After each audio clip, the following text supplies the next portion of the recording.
The hum of the airplane engines filled the cabin as Claire adjusted her scarf, settling into the plush leather seat of first class. It wasn't often she splurged on such luxury, but after a grueling week at a business conference in Chicago, she had decided to treat herself. The soft lighting and spacious surroundings promised a peaceful escape from the chaos of her recent schedule. As passengers boarded, Claire glanced idly out the window, watching ground crew members scurry about under the glow of floodlights. She sipped her complimentary glass of sparkling water, already feeling the tension in her shoulders begin to ease. This was going to be a quiet, uneventful flight, just what she needed before returning to the demands of everyday life. But then came the announcement. "Ladies and gentlemen," the flight attendant's voice crackled over the intercom, "we have a special request. A member of our military is traveling home for medical treatment and requires additional space due to his injuries. If anyone would like to volunteer their first-class seat, we'd be happy to provide compensation and move you to coach." Claire hesitated for only a moment. Growing up, her father, a Vietnam veteran, had instilled in her a deep respect for service members. She didn't need incentives or rewards. This was simply the right thing to do. Raising her hand slightly, she caught the attention of a nearby flight attendant. "I'll switch," she said softly, unbuckling her seatbelt. "Whatever he needs." The attendant smiled gratefully and guided her toward the back of the plane. As Claire passed through the curtain separating first class from economy, she stole a glance at the man now occupying her former seat. His face was partially obscured by bandages, revealing only piercing blue eyes that seemed weighed down by both pain and gratitude. Their gazes met briefly, and Claire offered a small, reassuring smile before continuing to her new seat in coach. It wasn't until mid-flight, several hours later, that Claire found herself drawn back to the stranger whose presence lingered in her thoughts. When she excused herself to stretch her legs, she noticed him struggling to adjust the blanket draped loosely over his lap. Without hesitation, she approached. "Can I help?" she asked gently, gesturing to the blanket. He looked up, startled but appreciative. "Thank you," he murmured, his voice hoarse yet warm. With careful movements, Claire tucked the blanket around him, ensuring it provided comfort without adding pressure to his injuries. "I'm Claire," she said, offering her name as a way to break the ice. "Ethan," he replied, managing a faint smile despite the visible discomfort etched across his features. "And thank you for the seat, too. I know it's not easy giving up first class." "It's no trouble at all," Claire assured him, brushing off the comment with a wave of her hand. "Besides, you clearly need it more than I do." They fell into an easy conversation, exchanging stories about their lives. Ethan explained how he'd been injured during a mission overseas while trying to save fellow soldiers trapped in enemy fire. Though modest about his actions, Claire could sense the weight of his sacrifice and the toll it had taken on him physically and emotionally. "I don't think people realize how hard it is to come back," Ethan admitted quietly. "Sometimes it feels easier to stay away, you know? But my family, they're waiting for me." Claire listened intently, her heart swelling with admiration for his courage. In turn, she shared snippets of her own life, her work, her love of travel, and the lessons her late father had taught her about kindness and resilience. By the end of the flight, they weren't just passenger and volunteer. They were two souls connected by shared humanity. As the plane descended, Claire felt a pang of sadness knowing their paths would likely diverge forever. At baggage claim, Ethan sought her out one last time, extending his hand in gratitude. "You've done more for me than you realize," he said earnestly. "Thank you for everything." Claire shook his hand, touched by his sincerity. "Take care of yourself, Ethan, and thank you for your service, your bravery, all of it." With that, they parted ways, each carrying a piece of the other's story. Claire returned home, assuming the encounter would fade into memory like so many fleeting moments in life. What she didn't know was that her simple act of kindness was about to set off a chain reaction neither of them could have anticipated. Claire's life resumed its usual rhythm in the days following her return home. She unpacked her suitcase, sorted through emails that had piled up during her trip, and settled back into the comforting monotony of her daily routine. Yet, no matter how hard she tried to focus on work or household chores, fragments of her conversation with Ethan lingered in her mind. His words, spoken with quiet humility, echoed in her thoughts, reminding her of the sacrifices made by those who served. Despite the profound impact their interaction had on her, Claire assumed it was a one-sided exchange. To her, giving up her seat was simply an act of kindness, something anyone else might have done in her position. She didn't dwell on it beyond feeling grateful for the opportunity to help someone in need. But outside her awareness, wheels were already turning. It started subtly, a low hum in the distance late one evening as Claire prepared dinner. At first, she dismissed it as background noise, perhaps from a nearby construction site or even a distant storm. But the sound grew louder, more distinct, until she recognized it unmistakably. Helicopter blades slicing through the air. Curious, Claire stepped onto her porch, squinting into the twilight sky.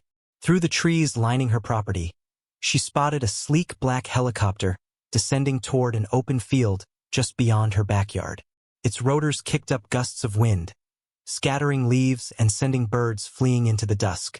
Her heart raced as she watched Secret Service agents emerge, scanning the area with practiced precision. Then came the unmistakable silhouette of Marine One, the presidential helicopter. Claire's breath caught in her throat. What could possibly bring the President of the United States to her sleepy suburban neighborhood? Before she could process what was happening, two agents approached her driveway, their demeanor polite but authoritative. "Miss Claire Bennett?" one asked, confirming her identity before gesturing toward the waiting entourage. "The President would like to speak with you." Still reeling from shock, Claire followed the agents to where the President stood, flanked by aides and security personnel. He extended his hand warmly, his smile genuine and disarming. "Ms. Bennett," he began, his voice steady and commanding yet kind, "I want to personally thank you for your selfless act aboard Flight 417. You may not realize it, but your gesture meant the world. Not just to Sergeant Ethan Hayes, but to our entire nation." Claire blinked, struggling to comprehend his words. "Sergeant Hayes? You mean Ethan?" "Yes," the President confirmed. "Ethan is a true American hero. During his deployment, he saved dozens of lives under extraordinary circumstances. His bravery has earned him some of our military's highest honors. And yet, upon returning home, he encountered someone who reminded him, and all of us, of the goodness that exists in this world." He paused, allowing his words to sink in before continuing. "Your willingness to give up your comfort for a stranger speaks volumes about your character. In a time when division often dominates headlines, your actions remind us of the values that unite us: compassion, empathy, and service." Claire felt tears welling in her eyes, overwhelmed by the magnitude of the moment. I didn't do anything special," she stammered. "Anyone would have done the same." The President chuckled softly. "Perhaps, but they didn't. You did, and sometimes that makes all the difference." As news crews captured the surreal scene, word spread quickly across the country. Footage of Marine One landing near Claire's modest home went viral, accompanied by stories detailing her encounter with Ethan. Social media exploded with hashtags like #KindnessMatters and #OneSeatOneWorld, celebrating her seemingly small but profoundly impactful decision. Interview requests poured in from major networks, magazines, and talk shows, each eager to feature the woman whose act of generosity had inspired millions. Local businesses rallied around her, offering free meals, gift cards, and heartfelt notes of appreciation. Even strangers reached out, sharing personal anecdotes of kindness sparked by her example. At first, Claire resisted the attention. She wasn't comfortable being labeled a hero. To her, she'd merely acted on instinct. But as messages flooded in from people whose lives had been touched by similar gestures, big and small, she began to see the broader significance of her actions. Her simple choice had ignited a movement, proving that even the smallest acts of kindness could ripple outward, creating waves of positivity far beyond what she'd imagined. The days following the President's visit were a whirlwind for Claire. Her quiet, unassuming life had been thrust into the national spotlight, and she struggled to adjust to the newfound attention. Reporters camped outside her house, neighbors stopped by with congratulatory gestures, and strangers sent letters expressing gratitude for reminding them of humanity's capacity for compassion. At first, Claire felt uneasy about the sudden fame. She wasn't seeking recognition. She had simply acted out of instinct, moved by empathy for someone in need. The weight of being labeled a symbol of kindness felt overwhelming, almost undeserved. After all, how could her single act compare to Ethan's bravery or the sacrifices made by countless service members? But as the stories poured in, something shifted within her. Social media became a tapestry of inspiration, woven together by tales of people paying it forward. A teacher shared how she used her own money to buy school supplies for underprivileged students after hearing Claire's story. A commuter recounted giving up his seat on a crowded bus to an elderly woman, sparking a chain reaction of courtesy throughout the vehicle. Even corporations joined in, pledging donations to veteran support organizations and launching campaigns to promote random acts of kindness. One message stood out among the rest, a letter from a young boy named Liam. In neat, childlike handwriting, he wrote, "Dear Ms. Claire, I saw your story on TV and decided to help too. I gave my lunch to a kid at school who forgot his. He smiled so big. Thank you for showing me that even kids can make a difference." Claire read the note over and over, tears streaming down her face. For the first time, she began to understand the true impact of her actions, not just on individuals like Ethan, but on society as a whole. Her decision to give up her seat had become a catalyst for change, inspiring others to look beyond themselves and embrace the power of compassion. Amidst the chaos, Claire received an invitation she couldn't refuse. A private meeting with Ethan at the rehabilitation center where he was undergoing treatment. Accompanied by Secret Service agents, who insisted on ensuring her safety, Claire traveled to the facility, her nerves tingling with anticipation. When she entered the room, Ethan looked up from a book he'd been reading. His bandages were fewer now, though scars still marked his face and hands, a testament to the ordeal he'd endured. Despite his injuries, his eyes sparkled with warmth and recognition. "Claire," he said, his voice filled with emotion. "I heard what happened. You've become quite the celebrity." She laughed softly, shaking her head. "Not by choice, believe me, but I'm glad I got to see you again. How are you doing?" Ethan hesitated, then gestured for her to sit beside him. "Better, thanks to you," he admitted. "That day on the plane, it meant more than I can put into words.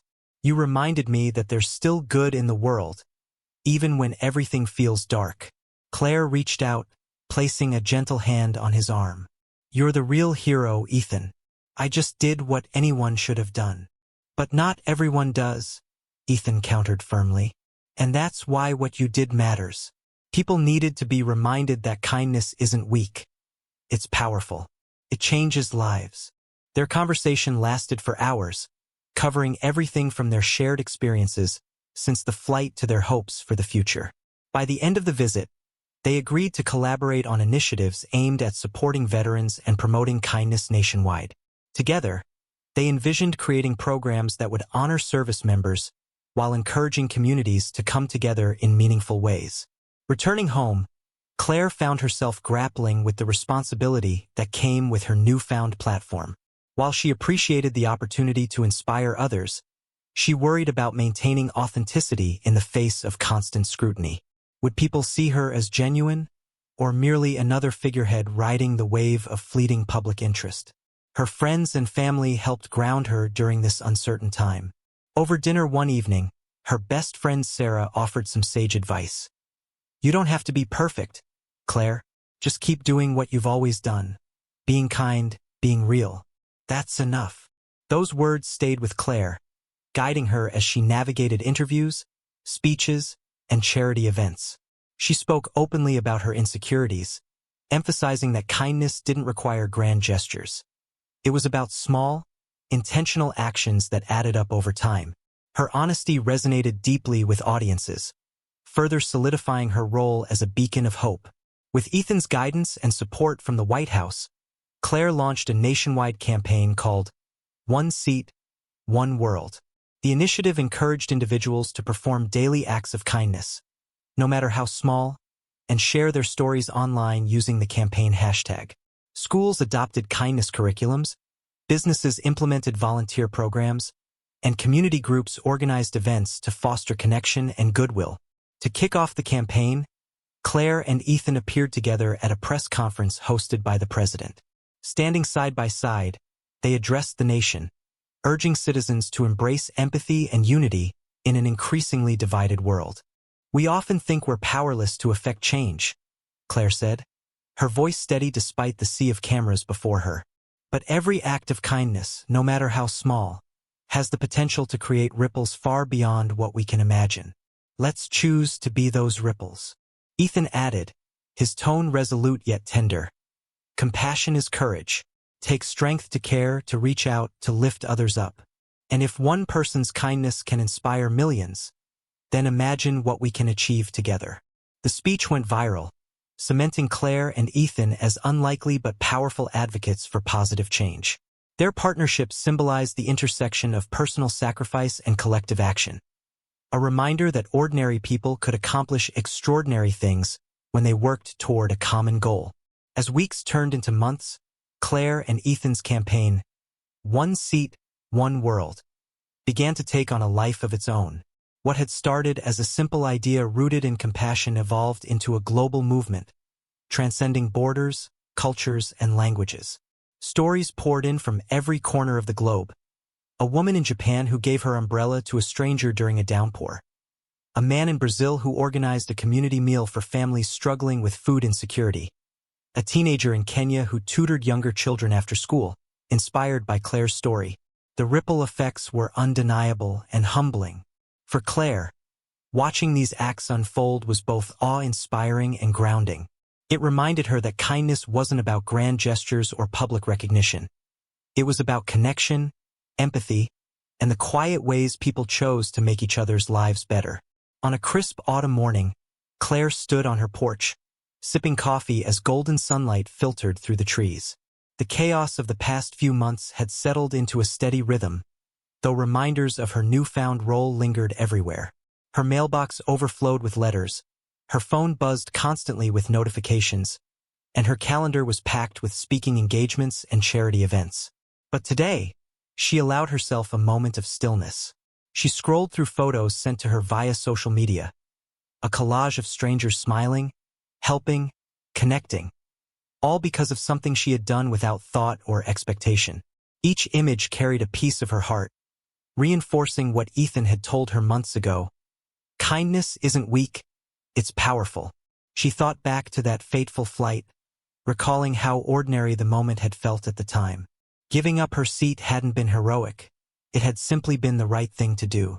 Yet now, looking at the impact of that single act, she understood why it resonated so deeply. In a world often dominated by division and cynicism, kindness stood as a universal language, a bridge between hearts and minds. For Ethan, recovery was slow but steady. His physical wounds healed gradually, though scars remained as permanent markers of his sacrifice. But it was his emotional healing, the restoration of hope and purpose, that Claire witnessed most profoundly. Together, they traveled across the country, visiting veterans' hospitals, schools, and community centers, spreading their message of resilience and unity. At one event, Ethan shared a story that moved the audience to tears. "When I was injured," he began, his voice trembling slightly, "I questioned whether my sacrifices mattered, whether anyone would remember or care.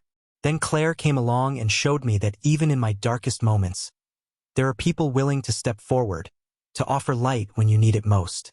He turned to Claire, who sat nearby, and smiled. "And now, thanks to her, I know my journey wasn't in vain. Because if one person's kindness can change the course of someone else's life, then maybe ours can too." By the end of their tour, Ethan announced plans to establish a foundation dedicated to supporting wounded veterans and their families. With Claire's help, the foundation quickly gained traction, securing funding from donors inspired by their story. They named it Ripple Effect, symbolizing the far-reaching impact of even the smallest actions. Months later, Claire found herself standing once again on her porch, this time gazing skyward as another helicopter descended toward the field behind her house. This time, however, it wasn't Marine One. It was a medical transport helicopter carrying supplies for a local charity event she had helped organize. Watching the aircraft land, she felt a surge of pride. Not for herself, but for the collective effort that had brought them here. Neighbors gathered around, cheering as volunteers unloaded crates of food, blankets, and medical equipment destined for underserved communities. Children ran through the grass, laughing and waving at the chopper, while adults exchanged stories of how they'd contributed to the cause. The scene was chaotic yet beautiful, a testament to the power of unity and shared purpose. As the helicopter took off once more, Claire whispered softly to herself, "One seat can change the world." Years passed, and Claire's name became synonymous with kindness.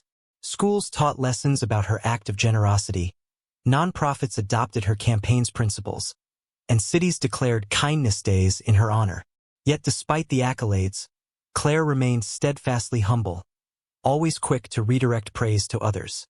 Ethan, meanwhile, thrived in his new role as an advocate for veterans.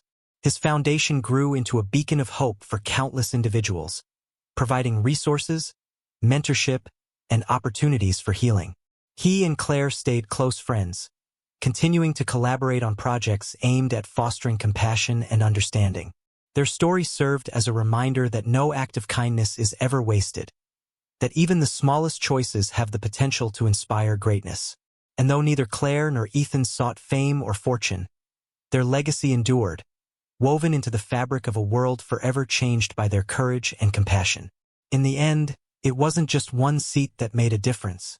It was the belief that humanity, at its core, is capable of extraordinary love.